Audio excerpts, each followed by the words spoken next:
few others, because it's kind of ironic that we're doing a webinar on social connectedness online.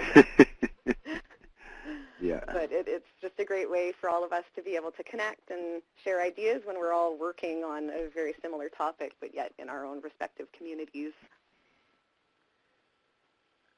So I do appreciate everyone joining us today for this webinar. It's very exciting to see the work that's being done throughout BC, and this would just provide a great learning opportunity and networking opportunity for everyone to hear what's going on and share promising practices and different methods that we can all learn and share together on this one topic. So I will introduce you to Sandy Mackey, who is our Healthy Community Planner, and he will be facilitating the session today. He is also involved in leading this project with us at BC Healthy Communities. And yeah, so I will pass things over to Sandy to get things started. All right. Thanks, Celeste. And good timing, John. It looks like you just got on. I think I am on, yeah, thanks. So that sounds great. So we'll get started. Just before we go, I want to take a moment to acknowledge our supporting partner, the Government of British Columbia. And they're instrumental to implementing PlanH. And we're really grateful for their support and really excited that we could have a representative from the Ministry of Health here today. This is the first of 3 webinars. Focusing specifically on networking and learning. This will be an opportunity for all of us to get to know a bit about each other and about the different projects that we're doing, as well as some introductory information on evaluation and the purpose of this program. Before we get started, I just would like to acknowledge the land on which we are gathering, or on we here at BCHC are gathering, is the traditional territory of the Coast Salish peoples, specifically the Lekwungen and the Wasanic, and is in the territory covered by the Douglas Treaties. We work as visitors on their traditional territories and are thankful for the opportunity to work on such beautiful land. Each of you would be probably acknowledging a different territorial group, so this is specific to our offices here in Victoria. Today on the agenda, the technical orientation, which we've already done, a very brief welcoming and introduction, and we're going to get into 3 different presentations. The first by Stephen Stith, the Director of Social and Emotional Health and Resiliency for the BC Ministry of Health. The second on social connection and health outcomes by Victoria Barr, who's our program manager here at BC Healthy Communities. And the third by Diana Grescu, who's our research and impact specialist here at BC Healthy Communities. And finally, before we go, brief community sharing periods for only about 5 minutes each, so we can get to better understand the different projects that are occurring underneath this. And again, our objectives for the day are quite simple. First, to introduce the program and the importance of social connection. Second, to learn about the different projects being conducted as a part of this program. And third, to establish or begin to establish a community of practice among the different grant recipients. And with that, we will get started. Oh, actually, before we get started, maybe what we'll do is we'll try a poll. Celeste, if you could put up the poll about how long your organization has been working to address social connectedness. I think this would be a really interesting thing to note. Some of us will be just starting, some of us will be moving into a larger phase, and lots of us may be working on a project that is more than a number of years long.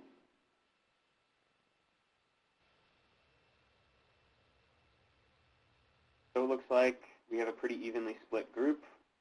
One group has been working on social connectedness for greater than 5 years, and a couple are just starting. So it looks like we're all over the map, which is great. We can have a lot to learn from each other. And hopefully those that have been working longer can have some really great advice for those who are just starting. Thank you, Celeste. Okay, and I guess what we'll do is move straight into our presentations. First, from Stephen Smith, who's the Director of Social and Emotional Health and Resiliency at the BC Ministry of Health. And it'll be a brief introduction from his perspective on why the program is important and what they're hoping to accomplish with it. Thanks, Stephen. On to you. Thanks, Sandy. I really appreciate the opportunity to say a few words to the folks on this webinar today. And I'm going to take my cue from you and also acknowledge the great privilege that I have in living and working on the unceded territory of the Coast Salish people here in Vancouver, specifically the Squamish, Tsleil-Waututh, and Musqueam people. So I think about that privilege every day, and it really frames the experience of both my work and my personal life. As Sandy previously mentioned, I'm employed with the Ministry of Health, and I wanted to offer a perspective from that position on the work that we're discussing here today. I was hired into my current position about the same time that we released the 10-year plan for mental health and substance use in BC, Healthy Minds, Healthy People. You can see the cover of Healthy Minds, Healthy People on this slide. I feel that this document was quite pivotal in a number of ways and established some important context that I think is really key to today's discussion. To start with, this was the first time that a mental health strategy in BC looked not only at needs related to responding to mental health and substance use problems, but also at what was required to support improved mental health and well-being for the entire population, and also what was required to prevent potential problems, whenever that's possible, before they occur. In fact, when you look at Healthy Minds, Healthy People, over half of the actions that are contained within the document focus on mental well-being and the prevention of problems before they occur.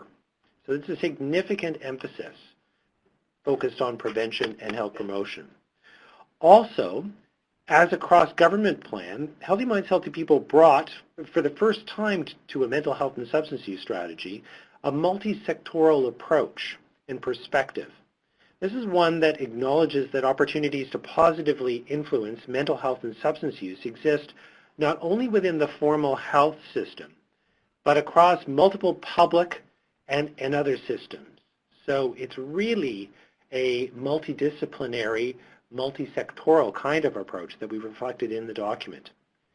And this perspective requires us to look at action to address mental health and substance use in a number of key settings, including the home, schools, workplaces, and probably most relevant to the webinar today, the broader community. It also requires us to consider the outcomes in these settings applying the same multidisciplinary kind of approach.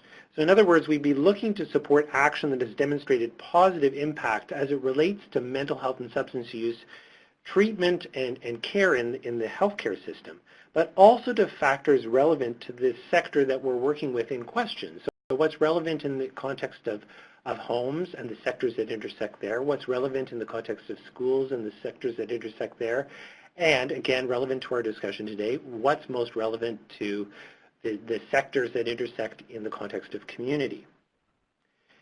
It also requires us, I touched on that point.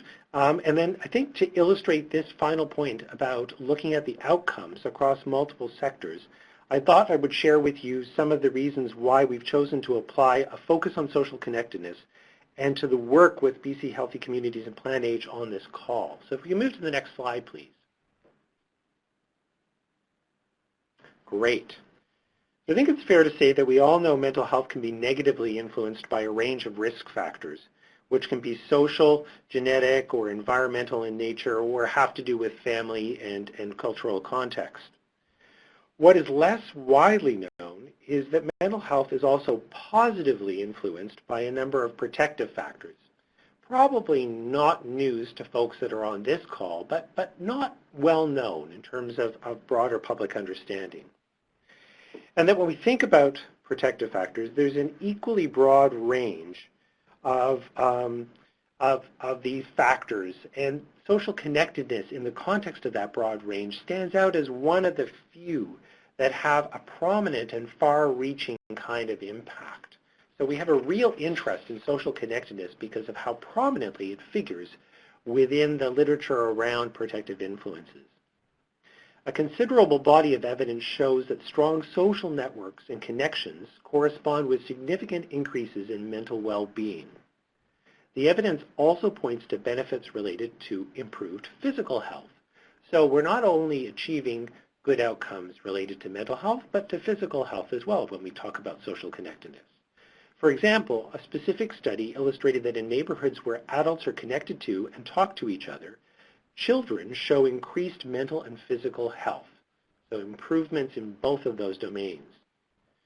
Clearly connected communities that are supported through initiatives and interventions designed to promote social inclusion and strengthen social networks have the potential to make an important contribution to mental well-being and to physical health. But additionally, evidence suggests that they can also support increased academic achievement for children and youth in the community, overall improvements in economic performance, and increased community cohesion through an enhanced collective sense of well-being and belonging.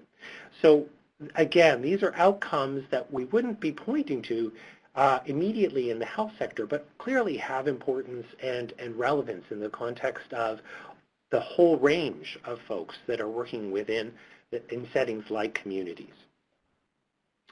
Looking at the prevention of problems, social connectedness is also linked to decreases in considerations such as substance use problems, addictions, violence, and deaths by suicide.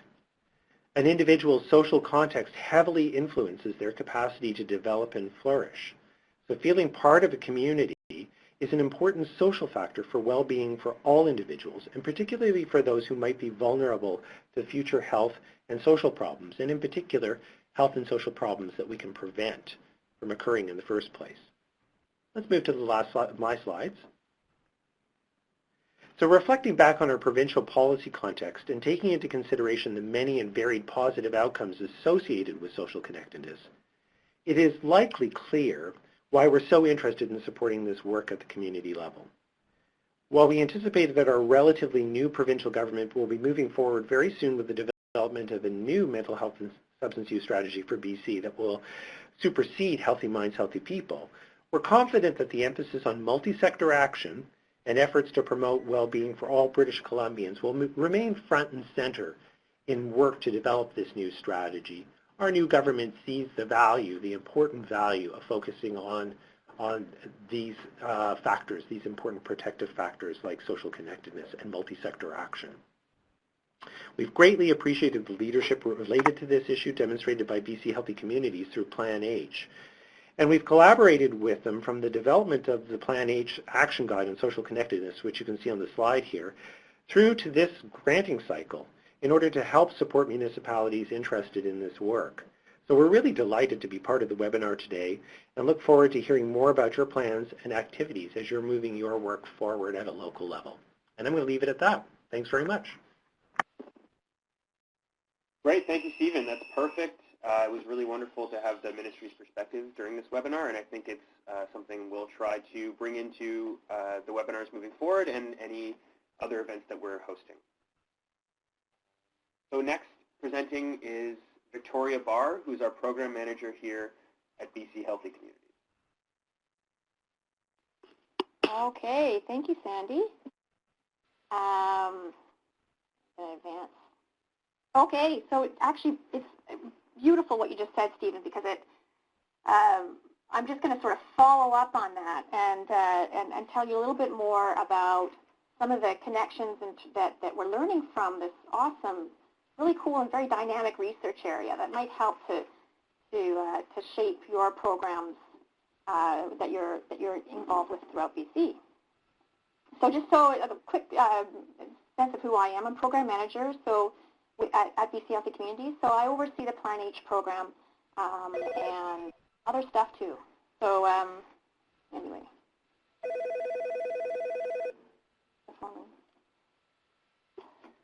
So if people want to remember to please put their phone lines on mute by pressing *6, that would be great. Thank you. Thanks, Buzz. Okay, so very quickly, I think I have like maybe 10 minutes-ish, Sandy? I have 15. Look at that. Oh, my gosh. Okay, I won't take all that time. I want to leave lots of time for you to talk about your projects towards the end. So what I was telling Sandy and Celeste a few weeks back was that before I actually started this job at BC Healthy Communities, but a few months back, I had the privilege to do a wonderful project for the Healthy Built Environment Alliance of BC. It was like a lit review kind of. It was getting a sense of social connectedness, social well-being, the connections between that and local governments in terms of what they can do, but mainly from a community planning perspective. So how do we plan communities to bring people together? And what are the things we shouldn't be doing because they'll drive people away? So given all that we know about how important it is to connect with people within our communities, from a healthy communities perspective, how can we make sure that we're doing the right things? Deborah Gregg.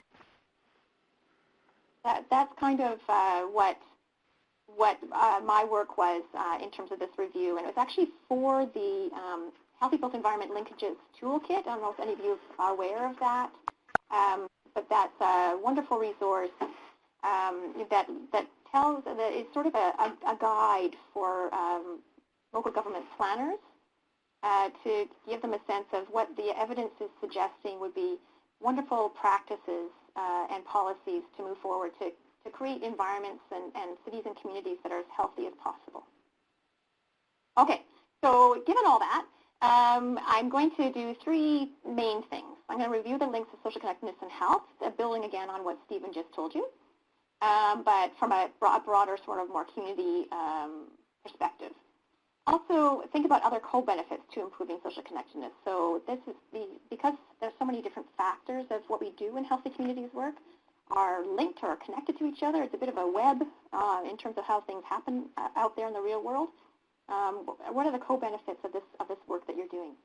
And also point you to some interesting resources. And I think Diana, when she starts talking after me about some of the evaluation and the monitoring work, will also be looking at or helping you to connect with other resources too. Okay, so this is a really cool sort of big infographic. If you can see, this is really complicated. Like, wow, look at all those different factors. This is actually a group in Adelaide, Australia, that over quite a long period of time tried to get a sense from community members within their city about those aspects of community that affect their health and well-being. And so they went out and did all sorts of focus groups and all sorts of engagement with the community, and came up with this incredible list of all different types of things that people thought had an influence on the health and well-being within their community. That gets a bit overwhelming in healthy communities work sometimes, because you go like, oh my gosh, there's so many things to look at, there's so many things to do. It's a bit overwhelming. So, but to me, this all says that, you know what, it's all connected to each other. There's all these different pieces, all these different aspects of community are linked up. And so we can actually we can focus on one particular area, and it can have ripple effects that affect other areas. And isn't that awesome? So that means we don't have to do it all. And so I'm going to tell you a little bit about some of those ripple effects within your social connectedness work. Okay, but just to, I'm going to review a little bit about some of the basic stuff in terms of what we're talking about. And I know that for those of you who were part of the original webinar when this grant program was first announced and the applications were opened and that kind of thing back in April, I think it was, Celeste. They talked about some of these sort of core concepts. So I'm just going to review them really quickly. So social connectedness is the extent to which people interact with each other, either individually or through groups. We're mostly interested in communities, and so it's sort of like a broader level, and so there's upper level in terms of our work from a healthy communities approach. But that's just the gist, and there are so many different definitions out there, but they all have those sort of key elements, of course. So in terms of measuring social connectedness, and Diana will tell you more about this later, it's often measured by a degree in quality of contact with others, personal relationships, and engagement in the community. Okay. So what's interesting is that, as I was saying, I did this big project. It took several months to do this review of research and the literature and that kind of thing around this topic. And it was super overwhelming. And part of the reason it was overwhelming was because there are so many different ways to conceptualize what we call social connectedness in this webinar, but other people call lots of other things. So there's social interaction, there's social connections, social well-being, social capital, community engagement, sense of community, neighborhood connections. Oh my gosh, it goes on and on and on. And each one of those is actually a separate research area, and so it's like, whoa, it gets a bit confusing. And then there was dimensions of domains of well-being, which is an important sort of a way that I think of things.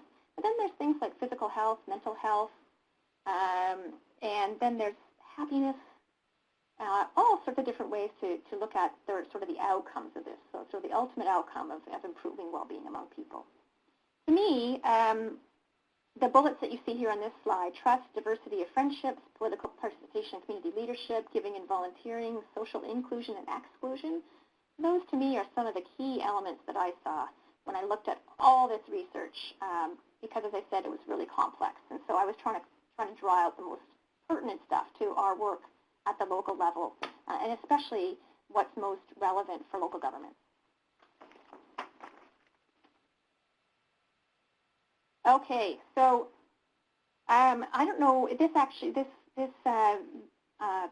photo or visual, I guess it is, image, I guess you'd call it, is stolen directly from the Community Foundations of Canada report that recently came out only a few weeks back, I think. Diana? Yeah. That is the Vital Signs, National Vital Signs report. And it's wonderful. If you ever get a chance to take a look at it, I think that we're going to be sending a link to that and other resources by email after the webinar. So we'll definitely make sure that this wonderful report is in there. So it talks about that a socially connected community is a place where everyone feels like they belong. So this emphasis on belonging.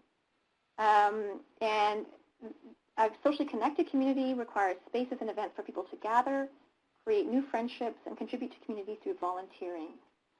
And one of the things, it refers to what the role of local governments in that too, helping communities thrive and creating strong social environments, in part through providing those physical spaces for people, so those healthy built environments. But that's only one part of the potential role of local governments in fostering this sense of belonging.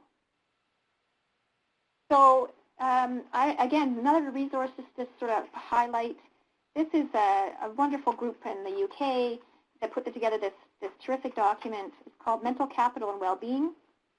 The group is called Foresight, and again, we'll include it with the list of resources in the follow-up email. So the idea is that, again, they looked through all the different research and all the different resources out there across the world and said, okay, what are the main keys to improving well-being in general? And what they found was that a small improvement in well-being can help to decrease some mental health problems and also help people to flourish. I love that word, flourish. It has like a wonderful connotation of a whole person, or that greater sense of well-being as opposed to just physical health, for instance. So they ended up concluding that there are 5 actions that we can all take to improve personal well-being. And as organizations and governments, we can support people to make these sorts of changes.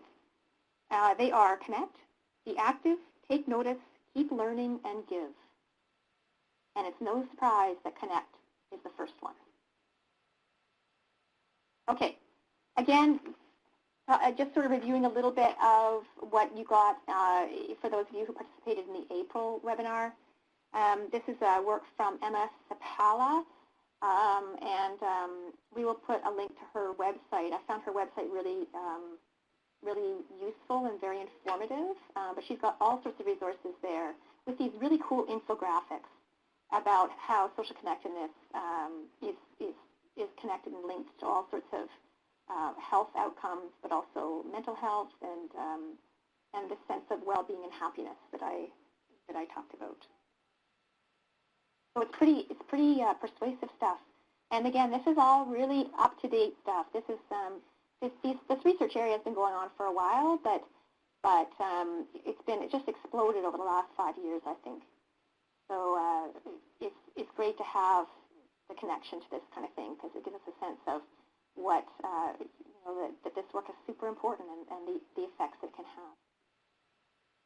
have. Okay, so but in my own literature review, separate from that, I found all sorts of other potential connections to health. One is social capital. So social capital is associated with reduction of all-cause mortality. In other words, it can help to lengthen your life. So, and social capital is one of those sort of concepts that we look at the community level as opposed to the individual level. So, and it's interesting that there's that social capital can have a different effect on some populations more than others. So those folks who are living on really low incomes, for instance, the sense of connectedness that they have with their neighbors and with the community at large has a greater effect on their health than the effect is for other populations. And so it's interesting to get a better sense of that within each community. Okay, loneliness and social isolation, no surprise that they're associated with increased risk for early death among some groups of people. And interventions that have been designed to foster community engagement, so there's connections to community, not just with individual people within your neighborhood, for instance, but with community organizations and with what's happening with their local government and all sorts of other ways to connect within the community, have a positive effect on both health status and the behaviors that people exhibit that are connected to health. And of course, there's that sense of belonging again. So it's such an important part of the work that we do. So there's, again, a really strong connection with sense of belonging to health as well. But beyond all that, here's some of these ripple effects that I was talking about. So beyond this goal to improve health, we need to get also a good sense that what are the effects in terms of local government especially. Well, in this case, a low sense of belonging is associated with less participation in community events, less satisfaction with the neighborhood, and are less satisfied with their local government. So this is from the Community Wellbeing Survey of 2013. So there's, what we're seeing is that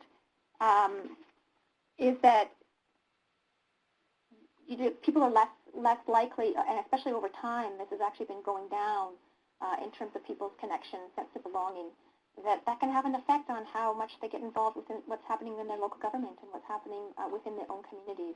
And that has a big impact in terms of our democracy in general. What's interesting is that the data suggests that this is especially true for people aged 20 to 34. So unless something changes, that whole generation is going to be disengaged with their local governments throughout their lives. And so that's a real concern, I think, in terms of active participation within their local government. There's also ripple effects in terms of resilience.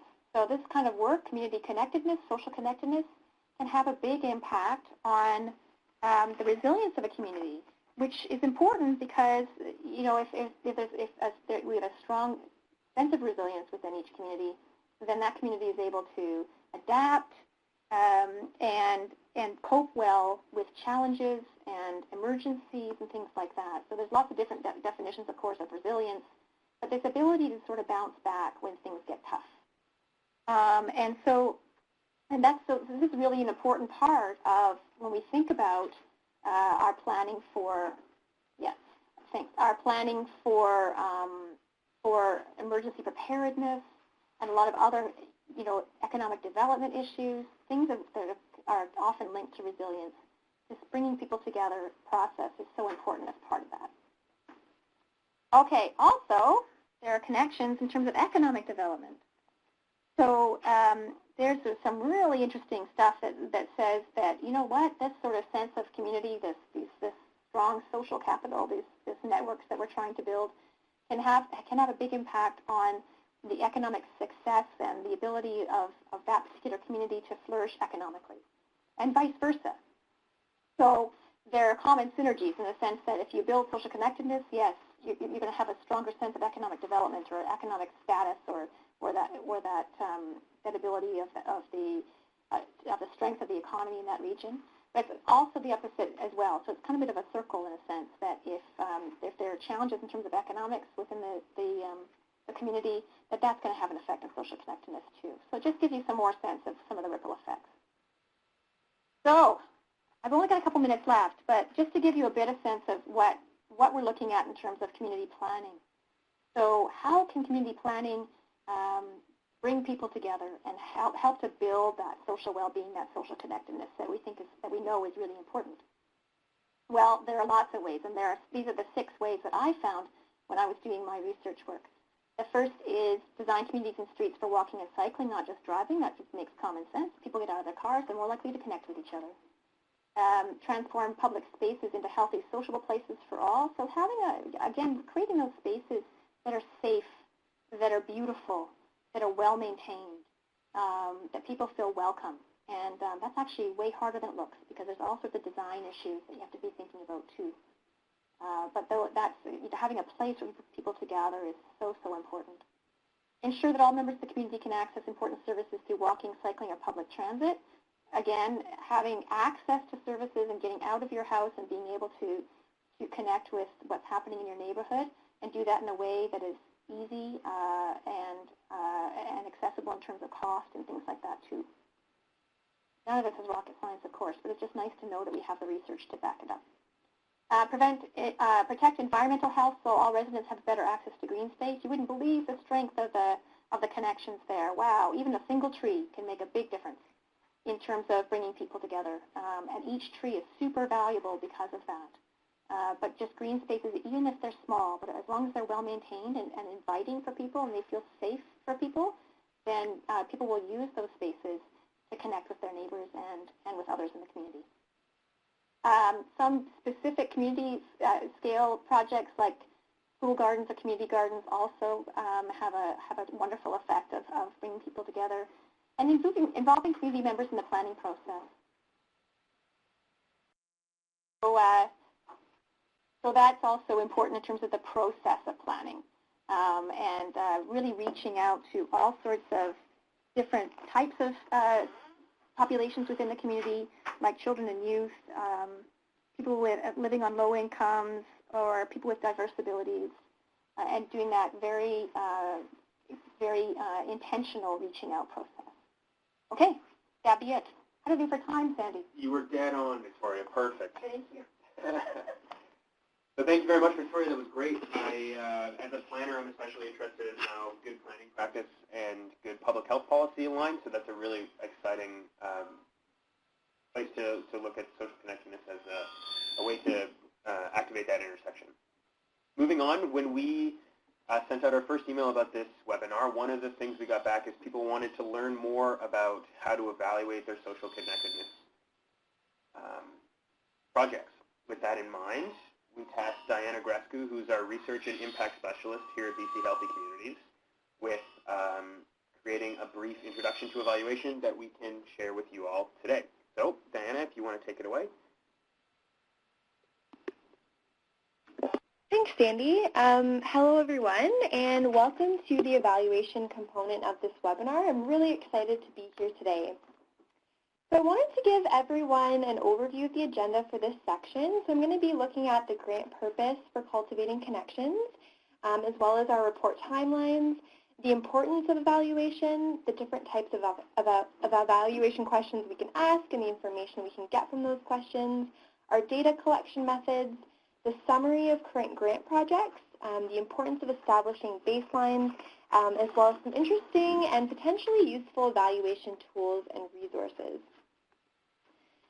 So I want to start by summarizing the purpose of the Cultivating Connections grants as it relates to evaluation. These grants aim to support local governments like yourselves and your partners with projects that improve social connectedness. And the purpose is also to explore the following questions. What are the root causes and influences on social connectedness at neighborhood and community levels? How can we increase social connectedness at these levels? What roles can local governments, health authorities, and other community partners play in collectively improving social connectedness? Do multi-sector approaches to building social connectedness have greater impact than projects that don't draw on partnerships? And what strategies have promise in addressing the upstream causes of social disconnectedness? So these may be questions that you're also interested in, and the answers to these questions are likely to start to surface once your projects are underway and are starting to be evaluated. And you can look at the evaluation as two pieces, and they might all overlap depending on the situation in the community. But as a part of this process, you're going to be evaluating your own work on the ground, We want to emphasize that our team is here to support you in evaluating the community outcomes that are relevant to your projects, and we hope to support community capacity for evaluation through our webinars, but also by sharing additional resources and tools with you throughout the year. And of course, we're really excited to learn from you and your partners as well. In addition to evaluating your own work, we're also asking that grant recipients participate in our PlanH evaluation, and we're going to be collecting this data primarily through our mid and final reports. And we wanted to give everyone a heads up on what the evaluation questions will focus on. So you can see on the screen that there's 5 pillars, and the evaluation questions in the reports are going to look at each of these pillars. And this is the Healthy Communities approach. So I'm going to take a few minutes to go through each of the pillars, what they mean, and also some example of evaluation questions that you might see on the mid and final reports. So the first pillar is community engagement, and this occurs when people in a community are engaged as a part of a project. So they might be involved in helping define issues, designing, implementing, or even evaluating the programs. And there's a sense of empowerment that can occur. There can be an increased sense of trust and engagement. So we're going to be asking evaluation questions about community involvement, as well as how people are engaging in your project. The second pillar is multi-sectoral collaboration, and this is deliberate action among various partners that come together to achieve a shared goal. And these partners can come from different agencies, different ministries, and even different sectors, so transportation, health, agriculture, and education, for example. So we're going to be asking questions along the lines of, are new partnerships being developed, or are you seeing that existing partnerships are being strengthened as a part of your project? The third pillar is political commitment, and this is the commitment to a healthy community by providing leadership and decision-making that considers health and well-being in policy decisions and planning. So we're hoping to ask questions around whether health is being considered in decision-making as a part of your project. The fourth pillar is healthy public policy. And healthy public policy is the development of public policy in non-health sectors that's intended to improve the health of the population. So an example of this is if you produce an agricultural bylaw that influences or affects agricultural practices, this can be a healthy public policy. And so we're going to be asking questions about whether your project partners or yourself feel more equipped to implement healthy city strategies, bylaws, or even official community plans as a part of your project. The last pillar is asset-based community development, and this is a strengths-based approach that focuses on community assets to improve health and well-being. And when you think of assets, we can look at human capacity, so our skills and our expertise, resources, and also government support. And a nice indicator for asset-based community development is whether a community is mapping assets of individuals and institutions. So some evaluation questions that you're going to see are going to look at whether your community project helped you gain a better understanding of the assets or barriers in your community.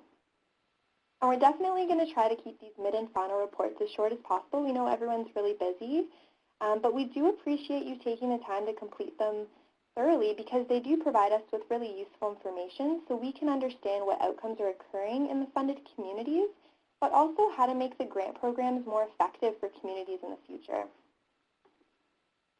I also wanted to look at the timelines for these reports. So the midpoint report is going to be due March 30th, 2018, and the final report is going to be due October 31st, 2018. And the release dates have yet to be determined, but we're going to release them at least 1 month prior to the due date. And we're going to keep everyone updated on that. But if you have any questions in the meantime about the reporting process, feel free to call or email us, and we'd be happy to chat. Okay, so in the next section, I wanted to give an overview of the importance of evaluating our community initiatives. So why are we even asking everyone to evaluate their projects? And what information can be gathered from evaluation? So it's really important to note that evaluation is not something that should just occur at the end of your project. It's actually most beneficial when it's ongoing. So once you implement and develop and implement your project, if you have ongoing data and feedback, it can really help you determine the value of your project. It can help you identify what's working well and what can be improved so you can make changes as needed. And it can also help you identify the outcomes of your efforts. So before you evaluate your project, it's really great from the very start to have a good understanding of your project's purpose and the activities or interventions that you're going to be carrying out. You want to also have a good idea of what you're expecting your outputs to look like. And outputs are the direct evidence that you've performed the activities. So this can be things like the number of events that you've held, the number of participants that showed up. And you're also going to want to have an idea of what your intended outcomes are in the short term, the intermediate, and the long term. So in the short term, you might expect some increases in knowledge or skills.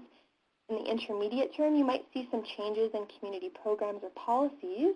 And in the long term, you might even see changes in community health outcomes after a few years. And so once you've created this conceptual framework of what you intend to see, you're going to want to choose some specific, observable, and relevant measures for your outcomes. And these are called indicators. And indicators are signs of progress, and they really help you identify whether your program is making steps towards achieving your final outcomes. So if you want to think of your outcome as a final destination, for example, your indicators can be like light posts or signs along the way that signify you're on track to getting there. And when we say we want to make our indicators specific and observable, I just wanted to give an example. If your outcome is to increase community involvement, for example, that's quite broad. So you'd want to create an indicator that's specific and measurable. So this could be something like the percentage of youth aged 13 to 16 who volunteer at Community Center X between time A and B to measure that outcome. So when you're seeing increases in volunteer rates, you have a better understanding of whether you're actually achieving your final outcome. Okay. So once we have a good understanding of what our project is hoping to achieve and how we're going to get there, our evaluation questions are more likely to be useful and relevant to our work. And there's different ways we can look at, there's different evaluation questions we can ask to learn about process and outcomes of our project. So the first measures are process measures, and these are questions related to planning and implementation issues. So some sample questions you might ask yourself is how well your project was planned and implemented and how satisfied your participants are with your program. So these are very useful for internal processes and understanding whether your program was effective internally. You might even be curious as to the outcomes of your project, so whether you're obtaining the objectives that you stated initially. And you might be curious to know the impact of your project on participants or community members. You might ask yourself whether your project has made a difference on its targeted groups and how much of a difference it's made. So there's lots of different ways that you can collect data on indicators that you've set out to look at. And these will really help you understand your evaluation questions as well. So you can look at surveys and questionnaires. You can run interviews. You can run focus groups. You can look at observations of behavior, for example. You can also complete self-reporting logs or case studies. You can look at internal reviews or documents. And you can also get data from information systems. And what I mean by information systems here is that you can get community level or provincial level data that's online. And this could be examples of rates of homelessness in your region, for example. And you can see that through these methods, it's possible to collect qualitative or quantitative data. So if we look at surveys, we can gather quantitative data by including more close-ended questions or checklists or rating scales. And so when we do an analysis of those types of questions, we're going to get numbers, we're going to get statistics. And this type of data is less subject to bias and is more generalizable depending on our sample size. And in the same survey, if you ask open-ended questions, you can get qualitative data. And so you can gather stories and feedback from participants, and you can analyze the themes. And qualitative data is really valuable because it lets you understand the context of the issue. But again, it can be subject to interpretation bias. So there's some strengths and weaknesses in both types of data. And that's why it's recommended that people use mixed methods approaches when they're doing some evaluations, because you can collect both types of data. And by using both of them, you're actually making it more likely that you're offsetting the weaknesses inherent in both types. We'd really encourage everyone to consider a mixed methods approach when evaluating your own work to get a better understanding of the issue. Okay, so now that we've discussed the importance of evaluation and the information it can provide us and the ways of collecting the data we need, I wanted to share a summary with everyone of the 7 community projects as a part of this grant as it relates to evaluation. So I know we're going to go into more detail about what you're doing on the ground right now, but I was able to read through the applications and it was really exciting, and I just wanted to jot down some ideas and themes I noticed so we're all on the same page and we can learn from each other. So the first point here is that there's lots of diverse projects on the go, and a lot of the goals that were mentioned in the applications were to foster social connectedness, but also to identify promising strategies, barriers that are preventing it from occurring, and also lessons learned. And some of the examples of ways that this is occurring is some of you are running interactive events. Some of you are also testing some pilot programs, which is really interesting. There's also various target groups that are being targeted throughout the intervention. So there is newcomers, families, youth, elders, particular neighborhoods, as well as buildings as the intended audience in the applications. And a lot of you were also collecting output data. So examples of this were number of event attendees, the number of resources distributed at the events, and also outcome data is going to be collected. So some applications mention that they're interested in looking at an increase, whether there's an increased sense of belonging, increased social connections, or increased participation as a result of their activities. And if we look at the third and fourth rows here, it's quite common for projects to collect output data. It tends to be a little bit more feasible and manageable to look at the number of events or resources that you've distributed, but we also really encourage everyone to look at collecting outcome data and whether that's feasible for your group. And we know that it can be a bit tricky to measure social connectedness given the different definitions that Victoria mentioned and the limited data set, so feel free to reach out to us if you need help drafting evaluation questions or deciding on relevant indicators. And some of the data collection methods that were also mentioned in the applications include lots of different ones, including storytelling as well as attendance logs. So there was definitely some evidence of mixed methods approach being used, which is great. And a lot of you mentioned that you're really excited to seek input from community members. So there was that community engagement piece as well, which was exciting to see.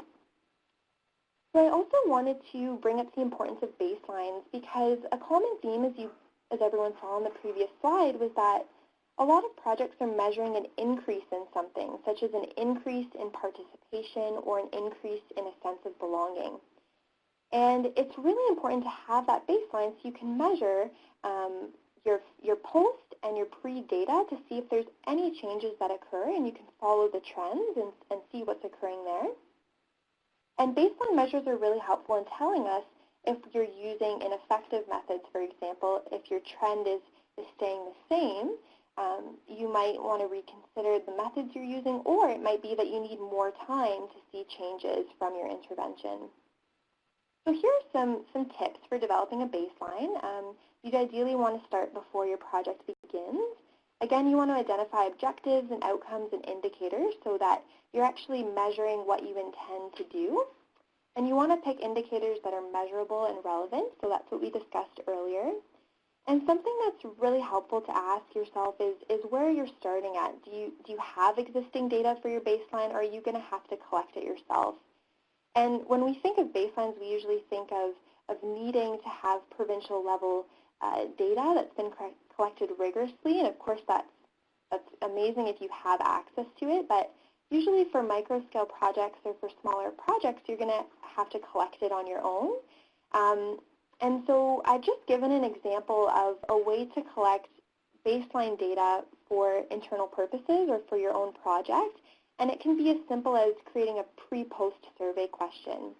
So this is an example here, and you're going to see it in the webinar evaluation that's going to be emailed out after this webinar, but we're going to be asking everyone to rate their understanding of topic X before the webinar, and then their understanding of topic X after the webinar.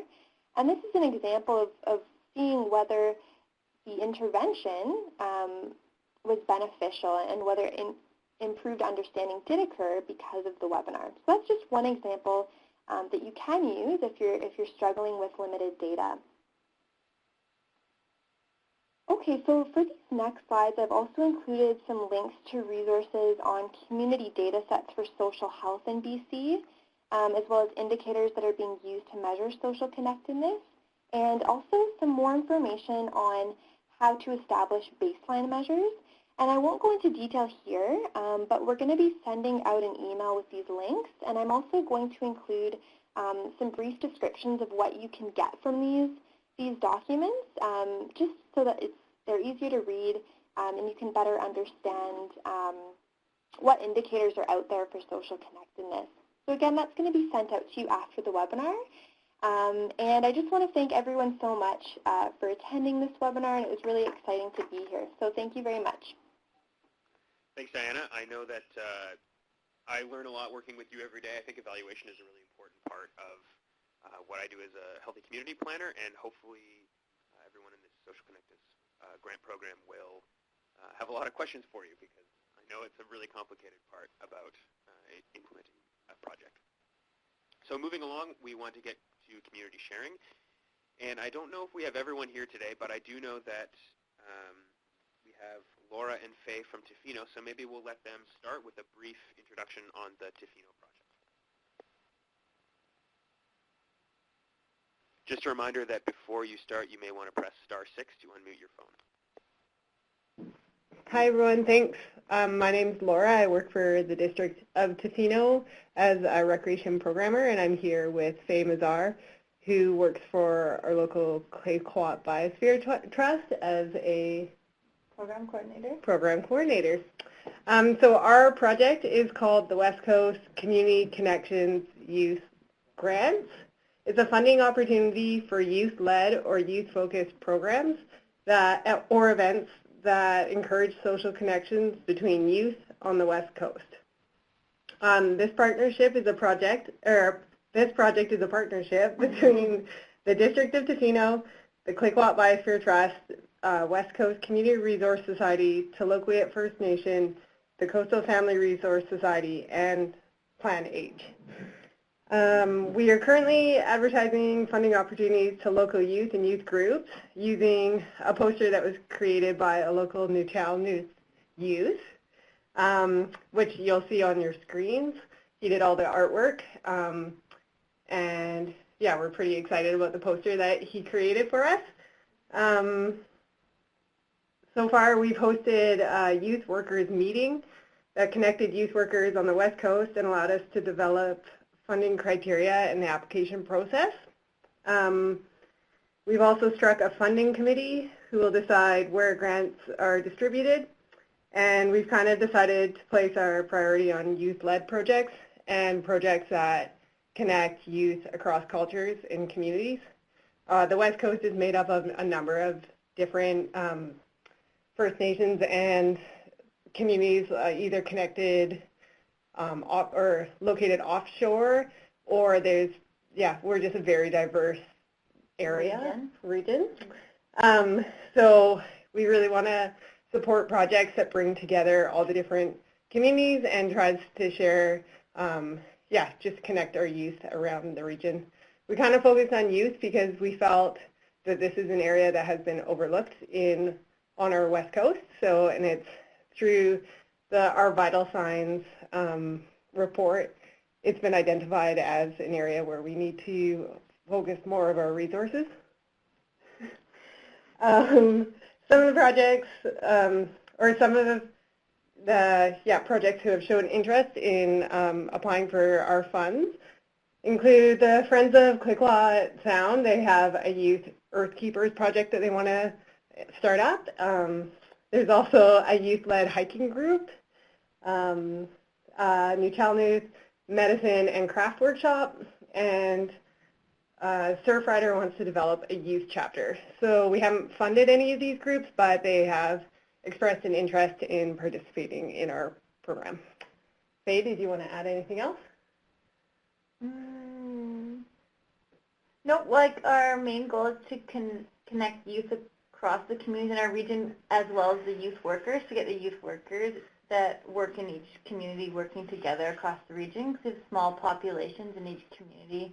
As a region, we have about 5,000 people, and communities range from 50 people to 2,000. So transportation is often a big barrier for youth to access programs and recreation opportunities. So we, the programs that end up getting funded have to be free for youth to attend, and we're hoping that transportation is also provided as part of their cost for the grant. So that's where we're at. That's where we're at, just starting up, but we're really excited about providing these small grants for our region, and it sounds like so far it's been very well received. Great. Thank you, Lauren Fay. That sounds like an awesome project. I love the poster, especially the big applications are easy ! Sign. I wish more posters would have that on it.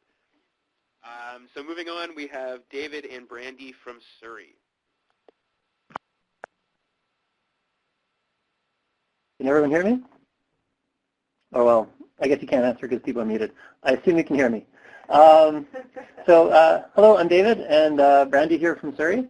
And Brandy might have to leave because she has to take care of her kids, which is appropriate as this project is all about families. If you're not familiar, Clayton is a neighborhood in Surrey. It's what we call a greenfield development neighborhood. It's a new neighborhood. So a lot of houses and buildings were sort of built at the same time, and a lot of people moved there all at once. So it's a very new neighborhood. And we think that it was a really great opportunity to learn more about how community connectedness forms and how as a local government and with our agency partners and other community members, what we can do to kind of foster that sense of community to grow. And in this community, we found that, conversations would take place a lot about childcare or service delivery or crime or lack of parking. But at a city level and with our partners and with people who should be talking about it, we weren't talking about belonging or connectedness or things like that. So this project was really just to bring some of our partners to the table and start talking about connections and belonging in Clayton. Because of our project timeline, what we've been working on, we've actually already been out in the field. We've been talking to over 130 parents in kind of like one-on-one discussions over the end of the summer, as well as we did an online survey component where we were shocked to have 800 people connect with us online.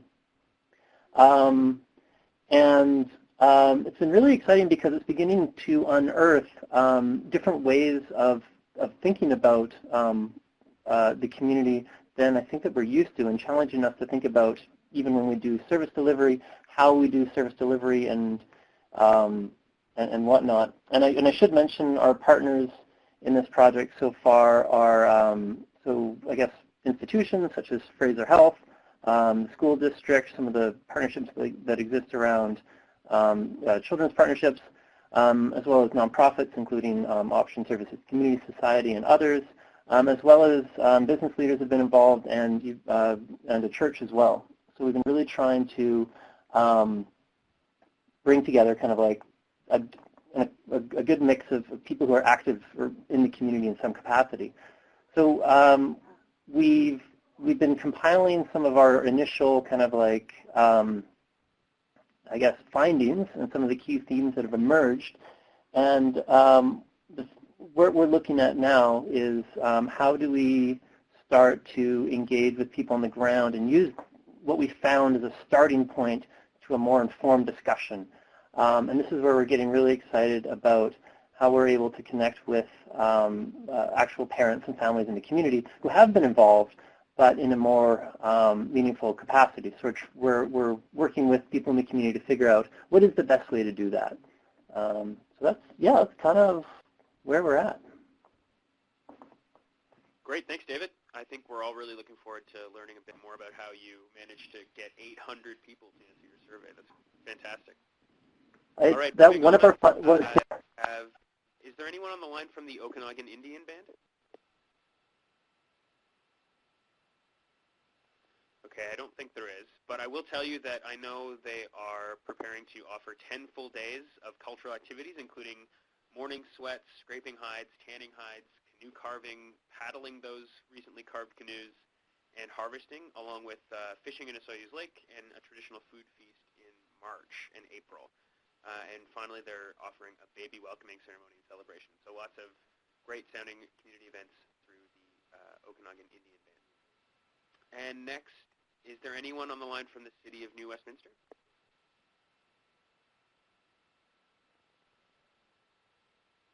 It sounds like John has sent his regrets and will be unable to participate, but I can tell you that their project will focus on social connectedness and community involvement by engaging newcomers in a welcoming, fun, and interactive event, providing information and facilitating connections to community, faith, settlement, and social service organizations.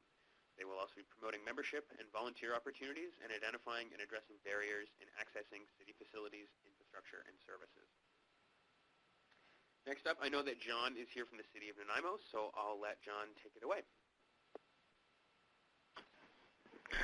Hi, and thanks for having me on today, Dan. Our project is really about that neighborhood-level connectedness, and what we're going to be doing is we're focused on 3 urban neighborhoods in the city, and we've used all the Census Canada data to select our neighborhoods by looking for a cross-section of ages and that sort of thing, but also looking for populations that we think might be more vulnerable to social isolation, such as seniors 70 plus, or low-income households, or single-family households, those sort of perhaps risk factors, if you will. So we've identified 3 of the areas that we're going to work in, and we're going to keep them quite small. And what we're going to be doing in those neighborhoods is going into them, and we're going to have almost a 3-step process. The first step will be to invite everyone out, say, for a community meal, a breakfast in the neighborhood. And then when they get out there and they start connecting with each other and we start talking, we'll begin to ask them to think about, well, what is it that might make your neighborhood more socially connected? And then we'll bring them back for another meal, say a lunch, and then and foster those connections and engage in that dialogue again with folks about what they think of their neighborhood, what could improve it. And lastly, a third meal, kind of a dinner option. So we run through the 3 meals. And at the end of it, what we want them to do is to identify a specific project that they could do in their neighborhood that they think would enhance social collaboration or social connectedness in their neighborhood. It could be as simple as a park bench that everyone can use and sit on, or a feature in the local park, or some neighborhoods don't have local parks or anything like that. So looking at what we might do around the street furniture or around changes to the physical environment to enhance social connectedness. And so that's really the gist of it, is kind of working on the small scale neighborhood level, identifying ways to get people out of their homes and interacting with each other more often, and then more familiar with each other. And that's the sort of social connectedness we're striving to do in this project. Thanks, John. It's great that I think we're really starting to see the different scales that all the different aspects in this program are operating at. I understand there's a bit of difficulty hearing me sometimes. Hopefully this should solve it. We've made some changes to our phone line. But if there is a bit of a tough, if it is a bit hard to hear me, then please just let us know. Next up, I believe Deborah made it to the workshop. She's from the Dease River First Nation, and I'll let her speak to their project. Hello, can you hear me? Definitely. Thanks, Hello, Deborah. can you hear me? I guess you can't tell me. So I'm from Dease River First Nation, thank you. And yes, we're very far in the north. We're in the north of Highway 37, just below the Yukon border. So the name of our project is Gathering Elders, Gathering Wisdom. And it's a collaborative project between Good Hope Lake, which is the home of Dease River First Nation, and Lower Post, which is the home of the Deludene Council, who are also Casca people, who are also in British Columbia, but they're 145 kilometers away. Our idea was that our elders in Dease River First Nation and in Deludene have been isolated most of their lives. They live in very small communities, and many of the elders are survivors of the residential school system. So a lot of their culture had been annihilated through that process, and their language and their connections. So the effort of this project was to try and reestablish some connections to allow elders to gather monthly, either in Good Hope Lake or Watson Lake, which happens to be between our community and Lower Post, but is in the Yukon Territory. So our idea was to gather in Good Hope Lake and Lower Post and go through Watson Lake to collect people and have meetings and circles. And we have had one already, which took place in September. It was presented by the RCMP. It was on elder abuse. So they're educational, they're social, they allow people and elders to rekindle old relationships, and they're purposeful in that they allow elders to have opportunities for socialization in the larger community of Watson Lake, which has a population of 700, and that's the largest. Good Hope Lake has a population of 40 people in the wintertime, and Lower Post has a population of 100 in the wintertime. So we are quite socially stranded and socially isolated. So our effort was to try and connect these elders and gather some wisdom. The title of the project is Gathering Elders, Gathering Wisdom, and our outcomes are hopefully improved mental health, improved ability for the elders to collaborate with each other regarding solutions, possible solutions for the social issues which are up here and which are very apparent, rooted through the decimation of the tribes through the residential school projects. We have lots of alcoholism and lots of addictions, lots of suicides, lots of family dysfunction. So we are making efforts to address those issues through our elder circles. And our participation in the first one, which was last month in Good Hope Lake, we had 16 people come, so we were happy with that. And tomorrow we have one in Lower Post, another gathering, and we provide lunch, we provide activities, and we provide education.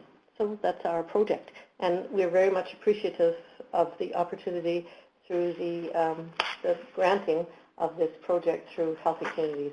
Thank you. Thanks, Deborah. That sounds like a really fantastic program, and I think it's great to see how these grants are going to larger communities, to smaller neighborhoods, and now to communities separated by long distances. So it's a really spectacular project, and I'm looking forward to learning more about it.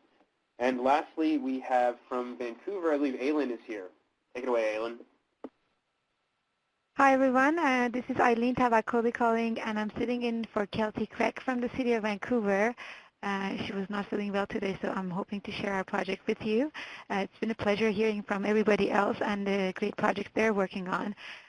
So at the City of Vancouver here, we are working with the Healthy City Strategy, and we're able to secure a grant from PlanH to run a community concierge program.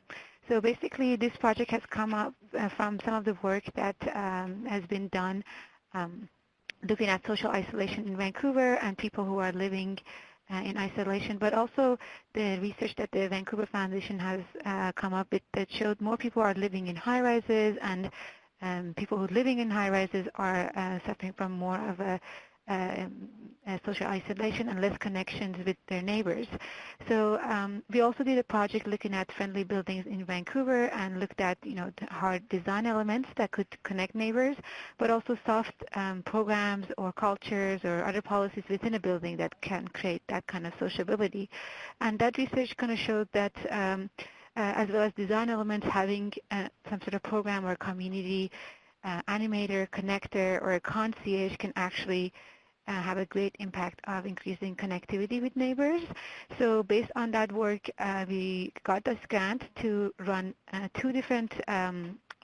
run this pilot program in 2 different purpose-built rentals in Vancouver. So we have been working with Landlord BC in order to get a sense of a nomination for these rental buildings. We also looked at a list of previous rental buildings currently in construction and future proposals to see what type of density, number of units or floors would be the most common one that's going to be manifested itself in Vancouver. And so far we've been able to secure a property which is called Remington, which is in Collingwood Village in Vancouver. It has about 500 residents and 250 units. It's a 21-story building, and we are hoping to secure another building very soon. We are looking at about 6-story building at this point, and hopefully starting at the end of the year, we'll have one of the residents within the building basically becoming a resident connector or concierge that can basically bring in any kind of programs and utilize some of the existing space within the building to create events and bringing residents together, or have initiatives that residents are interested in and they can bring along their fellow neighbors to work on these specific projects. So anything that the residents suggest or we kind of have seen that could work through the research we've done. So we're very excited for this pilot project to start pretty soon. We'll have 2 residents from these 2 buildings acting as connectors, and we'll have a coordinator who's going to be supporting these residents within the building, and that coordinator is going to be supported by the city staff.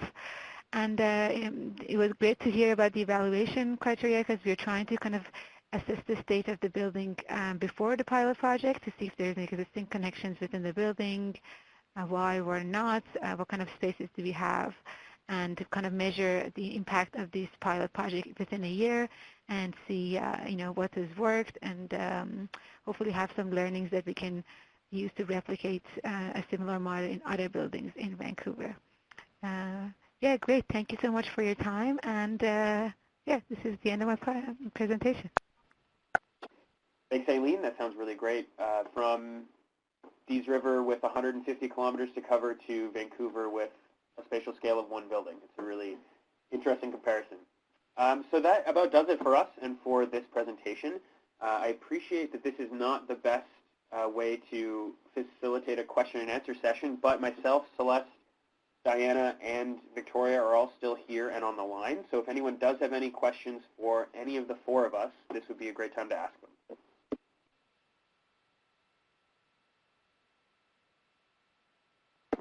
And I should say that if you do have a question for any of the other communities, you could ask that today as well.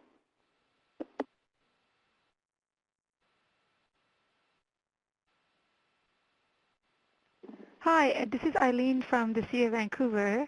I just had a question about your future sessions. I believe that you mentioned there's going to be 3 different webinars. I was just wondering if that was correct, and what were the topics of the future webinars? That's a good question. So we do have 3 that will be scheduled before the end of this granting cycle. So our second one is likely to be sometime in the new year. We haven't decided when it will be, but it will probably be before your midterm evaluations are due. That way we can hopefully answer any questions that might have come up during the course of those evaluations. So you do have a couple months yet, and we are not sure what the topics will be, but we always welcome any suggestions for topics. So if as you proceed through your social connectedness work, you find that there are a few spaces that you really need some help with, or maybe evaluation is becoming tricky, if you could let us know, we'll definitely try to tailor our second and third webinars to support the issues that you are finding in your community.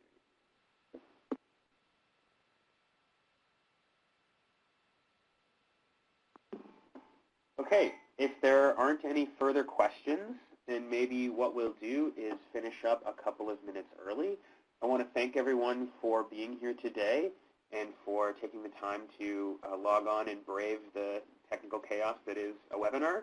I especially want to thank my coworker Celeste for putting all of our technical webinar stuff together. It was really complicated, and I sit next to her, and I know how complicated it was for her to do it. So thank you, Celeste. And a special thank you to Stephen, Diana, and Victoria for presenting during this session. We will make sure that this session, along with the PowerPoint, are available online for all of you to browse at your leisure. I know that those resources that Diana shared were quickly glossed over, so we'll make sure that those get out to you, and that her information about them gets out to you as well. And I just wanted to acknowledge the Government of British Columbia for their PlanH funding, and the organization Healthy Communities for facilitating this session. If you have any questions or information, please feel free to contact myself or Celeste we will be sending out an evaluation shortly along with our emails, and we would encourage you to contact us with any questions you might have. And if there's nothing else, we'll say goodbye and thank you and see you next time. Thanks. Thank you. Thanks, everyone.